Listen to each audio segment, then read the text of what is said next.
When we look at SPACs, this is exciting. I had one of my companies, Desktop Metals, going out by a SPAC. I had Rick Phillip on the pod. And I've got 4 or 5 other companies that, I keep having SPAC promoters contact me about and say, hey, do you think Calm, or do you think Robinhood or Thumbtack or whatever? And I was like, I don't know. Like, you got to talk to them. It's really not my place. But, we have half the number of publicly traded companies now. My friend Chamath is piling up the SPACs. My friend Mark Pincus is piling up the SPACs now, apparently. What impact will this have on our business, you and I, early stage investors? Positive. Is it good? Is it bad? Positive and negative. Okay. Walk us through it. Like most things in life. Yes. So let's understand a basic fact, which is 20 years ago, successful companies, the best of the best, went public in a 6 to 8 year time frame after being founded. And they were raising money when they were smaller and younger. And most of the appreciation, the gains that came for the company came in the public markets. Okay. So that was a net good for public investors. That was not necessarily a net good for venture capital. Now, the good thing for venture capital, the good thing for founders is we got liquidity earlier. And that's a positive, right? The bad thing is we didn't capture the 10x. So look at Uber. Like, your net worth is dramatically increased because it stayed private for longer. If it was forced to hold. Yeah. And you may have chosen to be a public market investor, but being private for longer benefited people. So what happened was, in the last 10 years, the best companies were staying private 11 to 13 years or longer. So what happened was money moved from the public markets into the private markets and funded them on a private basis. So capital availability meant they could stay private. They preferred to stay private because they didn't want to have to deal with the machinations of the public market and the vultures that are out there. Scrutiny. Yeah, the scrutiny and whatnot.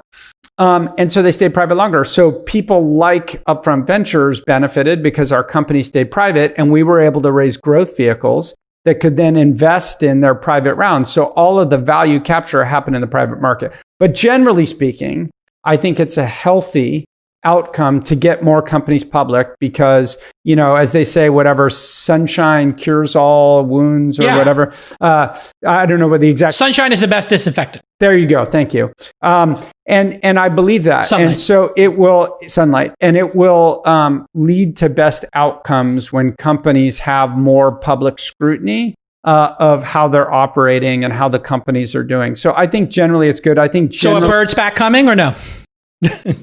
Listen, we get a... There must be circling, right? The SPAC people must be pinging you and saying, will Bird go SPAC? I'd say every late stage company we have is getting circled. So that's a better way of saying it. How would you frame it for a company like that? Would you want them to go public or would you want them to stay private and keep iterating? So for me, it's really more a question of access to capital, right? So if you need $300 to $500 million, then you say to yourself, is that more available in the private markets or in the public markets? So in the last 5 to 8 years, it was only available in the private markets. I mean, it was mostly available in the private markets. Now the pendulum has swung and there's a lot of money now in the SPAC industry. So a lot more companies are now having the discussion about whether they should use this as a fundraising event to solidify their market leadership position. Yeah. I mean, for me, I think, I have been thinking about how long I'm having to hold some of these positions, and I would like to have 20, 30% liquidity, maybe. But that can be solved, and that is being solved in the private market. Slowly, I'm having it happen. Yeah. And then just this possibility of, a great founder being able to use that public currency in a really intelligent way, in the way Bezos did, or Google did, or Facebook did. I mean, they really use their equity in those cases to buy YouTube, Instagram, etc. And the best entrepreneurs will, because you have a premium if you do well in the public markets, and that premium allows you to acquire companies that don't have the premium. That's the case of Google and YouTube. If Ring was still private in this SPAC era, they would have SPAC'd, wouldn't they? Probably.